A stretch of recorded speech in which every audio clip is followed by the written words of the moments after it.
My dear student, welcome to S star academy. आइए आज हम बतलाते हैं आपको सम और विषम, भाज्य, अभाज्य, परिमेय, अपरिमेय, सहभाज्य संख्याओं के बारे में। पिछले वीडियो में हमने बतलाया है इनकी परिभाषाएं। आज हम बतलाते हैं इनकी पहचान, इनको कैसे निकालें, कैसे इनको जो है हम हल करें, इसके बारे में आज चर्चा करते हैं। तो आइए आपके सामने पहला क्वेश्चन रखते हैं हम, यानी कि पहला क्वेश्चन हमारे पास निम्नलिखित संख्याओं में से सम और विषम संख्याओं को बताएंगे। बताओ, निम्नलिखित संख्याओं में से सम और विषम संख्याओं, निम्नलिखित संख्याओं में से सम और विषम संख्याएं बताओ। पहला क्वेश्चन है, यानी हम इनको सम और विषम कैसे छांटें। जैसे 864, 295, 700, 432, 8153, 6037, 298, 4071, ये संख्याएं आपके सामने हैं। तो इनमें से हमें सम और विषम बताना है। तो सम के लिए परिभाषा बतलाई थी हमने कि वे सब संख्याएं, वे सारी संख्याएं जो 2 से भाग देने पर पूरी पूरी विभाजित हो जाती हों, सम संख्याएं कहलाती हैं। तो इसी परिभाषा के अनुसार हम 864 पे आते हैं। तो 864 में हम सारे को डिवाइड ना करके, पूरे डिजिट को डिवाइड ना करते हुए इकाई वाले अंक को देखते हैं। यदि इकाई वाला अंक सम है, यानी 2 से कट जाता हो, कोई सा भी हो, तो वो सम संख्या है। जैसे 4 है, 4 हमारे 2 से डिवाइड हो जाएगी। तो इसमें और पूरी डिजिटों को, यानी 864 को भाग देने की आवश्यकता नहीं है। इसकी जो है, इसको डिवाइड करने की जरूरत नहीं है। इसमें केवल इकाई वाला डिजिट ले लेंगे, इकाई वाला अंक ले लेंगे। जैसे 4 है, 4 को हमने 2 से डिवाइड करके देखा तो 2 दूनी 4। तो इससे प्राप्त होता है कि 864 जो है हमारी सम संख्या है। तो हम 864 को सम संख्याओं में सम्मिलित कर लेते हैं। 864। अगला नंबर आता है, अगली संख्या आती है 295। तो 95 का हमने इकाई वाला डिजिट देखा, इकाई वाला अंक देखा, तो यहाँ पर 5 है। तो 5 को अगर हम 2 से डिवाइड करते हैं तो 2 दूनी 4, एक शेष बच जाता है। तो पूरे को भाग करने की आवश्यकता नहीं है, 295 को भाग करने की कोई ज़रूरत नहीं है। केवल हम इकाई वाले डिजिट को देखें सम बताने के लिए और विषम बताने के लिए जो भी है। तो अब हमने 5 इसमें, यानी कि इकाई वाले अंक पे 5 आता है। तो 5 को 2 से हम डिवाइड करते हैं तो हमारा 2 दूनी 4, एक शेष बच जाता है। तो हमारा ये विषम संख्याओं में आ जाता है, क्योंकि ये 2 से पूरा पूरा नहीं कटता। तो 295 हम जो है विषम संख्याओं में लिख लेते हैं। अब अगली संख्या आती है हमारी 700। अब 700 को ये 700 कैसे पता लगाएं, क्योंकि इकाई में 0 आ रहा है। तो इकाई में 0 आ रहा है, इसका नियम है यदि इकाई में सम संख्याएं हो या 0 हो, इकाई डिजिट पर यानी कि 0 हो या कोई सी भी सम संख्या हो, तो वे सारी संख्याएं जो हैं सम संख्याएं कहलाती हैं। यानी 700 सम संख्याओं में शामिल हो जाएगा। इसको जो है हम सम संख्याओं में सम्मिलित कर देंगे। अब आता है अगला नंबर 432। अगला आता है 432। तो 432 मैंने देखा 432, तो इसको भी यही फार्मूला अपनाएंगे। इकाई वाला अंक देखेंगे, इकाई पे 2 है, 2 से 2 कट जाएगा। तो ये भी हमारा 432 भी जो है सम संख्याओं में आ जाएगा। अब अगला नंबर आता है हमारा 8153। 8153। तो इसमें इकाई वाला हमने डिजिट देखा, इकाई वाला अंक देखा, तो 3 आता है। तो 3 2 से कटेगा ही नहीं, क्योंकि 2 का ना 2, एक शेष बच जाता है। तो हमें पूरी इसकी जरूरत नहीं है, पूरे को हल करने की, पूरे को काटने की जरूरत नहीं है। केवल सम विषम का पता लगाने के लिए इकाई वाले डिजिट से ही ये संख्याएं प्राप्त हो जाती हैं। तो हम जो है इसको जो है विषम संख्याओं में सम्मिलित कर देंगे, क्योंकि 3 2 से डिवाइड नहीं होता। तो 8153 हमारा विषम संख्याओं में आ जाता है। अगला नंबर आता है 6037। 6037। तो इसमें भी हम ये देखते हैं, इकाई वाला डिजिट देखा हमने 7 है, जो 2 से नहीं कटता। तो इसको भी जो है हम विषम संख्याओं में सम्मिलित कर देंगे। 6037 को भी इसी में लिख देंगे। अगला नंबर आता है 258। तो ये इकाई अंक पे क्या है, 8 है ना। इकाई अंक पे क्या है, 8। तो 8 को यदि हम 2 से भाग देते हैं तो 2 चौक 8, पूरा कट जाता है। और परिभाषा कहती है अगर पूरा कट जाता हो तो वो सम है। 2 से यदि पूरी संख्या कट जाती हो, पूरी विभाजित हो जाती हो, तो वो सम है। तो इसलिए 298 भी आपकी सम संख्या है। अगला नंबर आता है 4071। क्या आता है, 4071। तो इसमें वही फार्मूला जो बार बार रिपीट किया जा रहा है कि इकाई का डिजिट देखा, इकाई पे 1 आया, मात्र 1, जो 2 से नहीं कटता, तो इसको भी जो है विषम संख्याओं में सम्मिलित कर लेंगे। तो 4071 हमारा विषम संख्या कहलाएगी। अब अगला क्वेश्चन आता है हमारा क्वेश्चन नंबर 2, निम्न संख्याओं में से भाज्य और अभाज्य संख्याएं बताओ। इनमें भाज्य और अभाज्य संख्या बताना है। तो भाज्य संख्याएं वे संख्याएं जो अपने से अलावा ना कटती हों, अभाज्य जो अपने से अलावा दूसरी संख्या से कट जाती हों, भाज्य हैं। 63 है, 63 देखा हमने, अपने से अलावा कट जाता है, 3 से कट रहा, 3 दूनी 6, 3 का ना 3।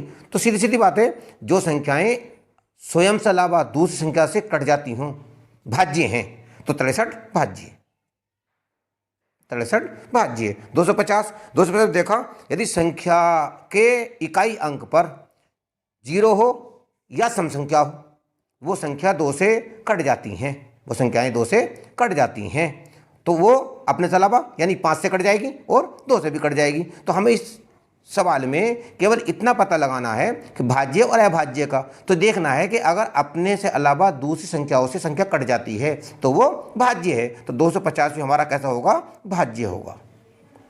250 भाज्य। आता है 71। तो 71 देखें, 71 को हमने काटा, 2 से काटा कटता ही नहीं, 3 से काटा कटता ही नहीं। अगर ये नहीं कटता है तो जो संख्याएं अपने से अलावा ना कटती हों तो वो संख्याएं अभाज्य संख्याएं कहलाती हैं। तो 71 जो है हमारा कैसा होगा, अभाज्य होगा, क्योंकि अपने से अलावा नहीं कटता। 43 की बारी आती है, तो 43 भी अपने से अलावा दूसरी संख्या से नहीं कटता। तो परिभाषा बतलाती है जो अपने से अलावा ना कटता हो, स्वयं के अलावा ना कटता हो, वो अभाज्य हैं। तो 43 भी हमारा अभाज्य हो जाएगा। संख्या आती है हमारी 615। तो 615 हमने काट के देखा, 615 को हमने काटा, तो 615 हमारा 5 से कट जाता है। इसमें हमें यदि इकाई अंक पर 5 हो, तो जो यदि इकाई अंक पर 5 संख्या है तो 5 से वो हर हाल में कट जाएगी।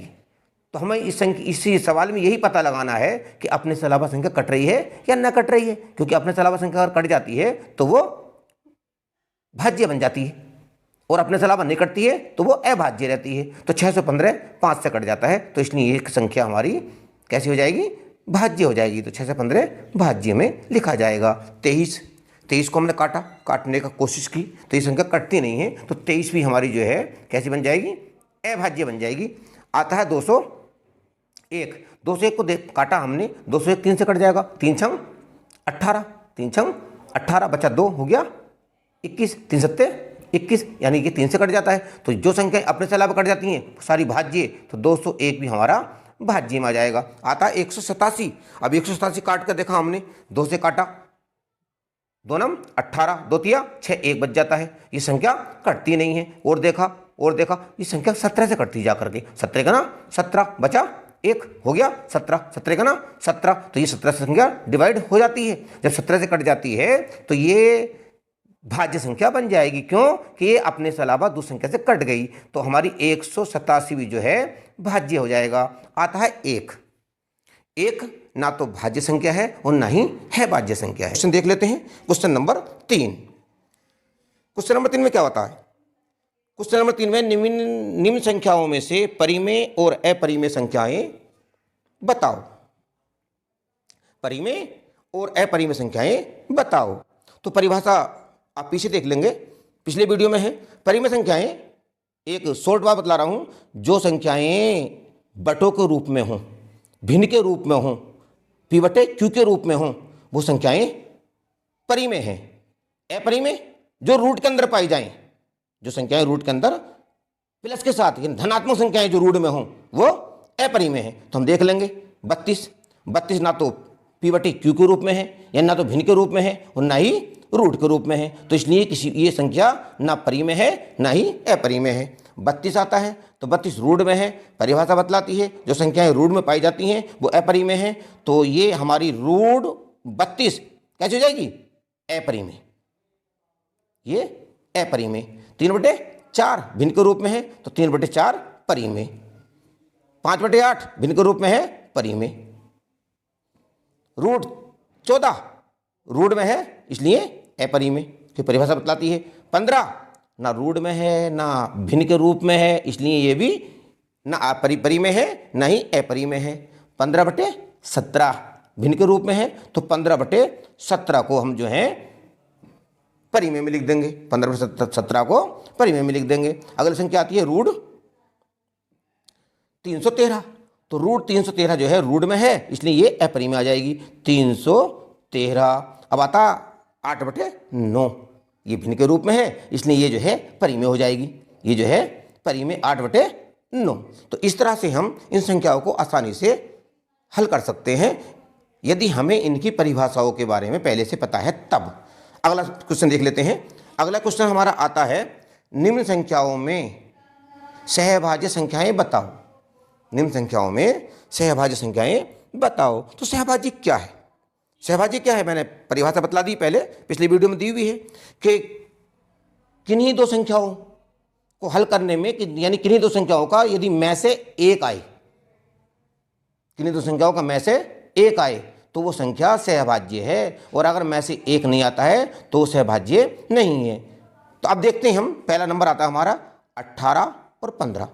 तो 18 और 15 का यदि हम में से निकालें तो ये देखेंगे में से एक आएगा या एक से ज़्यादा आएगा। अगर एक आता है तो 18 और 15 में से, यानी कि 18 और 15 जो हमारी सहभाज्य हो जाएगी, और अगर में से एक नहीं आता है तो 18 और 15 सहभाज्य नहीं होगी। तो हम में से कैसे निकालें? तो में से निकालने की एक आसान सी विधि है कि जो संख्याएं दी हुई हों उन संख्याओं में छोटी संख्या से बड़ी संख्या को भाग कर दो। जैसे छोटी हमारे पास यहाँ पर क्या है 15, और बड़ी हमारी यहाँ पर क्या है 18, तो हम 15 से 18 को भाग करते हैं। तो 15 का ना 15 एक बार गया, घटा लेते हैं, घटा का हमारा 3 बचा, फिर भाग करते हैं। जो पहले हमारा भाजक था, पहले क्या था भाजक 15 था, तो उस पहले वाले भाजक को भाज्य बना लेते हैं। ये हमने भाज्य कर दिया। भाजक क्या है? भाजक वे संख्याएं हैं जिनसे भाग की जाती है। भाज्य वे संख्याएं जिनको भाग होती है, यानी जिनसे भाग की जाती है भाजक, और जिनको होती है, जिनको की जाती है, जिनको भाग की जाती है वो भाज्य। यानी 15 से भाग की जा रही है तो ये भाजक है, 18 को हो रही है तो ये क्या है? ये भाज्य है। तो वे संख्याएं जिनसे भाग करते हैं भाजक, जिनसे भाग करते हैं भाजक, और जिनको की जाती है भाज्य। तो बहरहाल 15 से डिवाइड कर रहे हैं हम इनको, तो हमने यहाँ पर 15 का ना 15, 3 बचा, जो शेष बचता है उसको हम भाजक बना लेते हैं, और जो पहला भाज्य है, जो पहला भाजक है उसको भाज्य बना लेते हैं। तो हमारा 15 आया, 3 पंजे 15, 3 पंजे 15। तो इसका में से जो प्राप्त हुआ, में और से, तो में से इसका प्राप्त हुआ हमारा जिसमें जिस संख्या से लास्ट में संख्या कटती है वो में से होता है। तो में से हमारा इसका प्राप्त हुआ 3। तो ये वाला कै नंबर जो है, संख्या कै हमारी जो है सहभाज्य नहीं है, क्योंकि इसका में से एक प्राप्त नहीं हुआ। हम 24 और 13 ले लेते हैं। तो इसी से हम जो है, मान लीजिए छोटी संख्या क्या है इसके अंदर 13 है, 13 से भाग करें, काय को भाग करें 24 को भाग करें। ये लो 24 को भाग करते हैं तो 13 का ना 13, 13 दूनी 26 ज़्यादा हो जाएगा, इसलिए 13 ही का ना 13।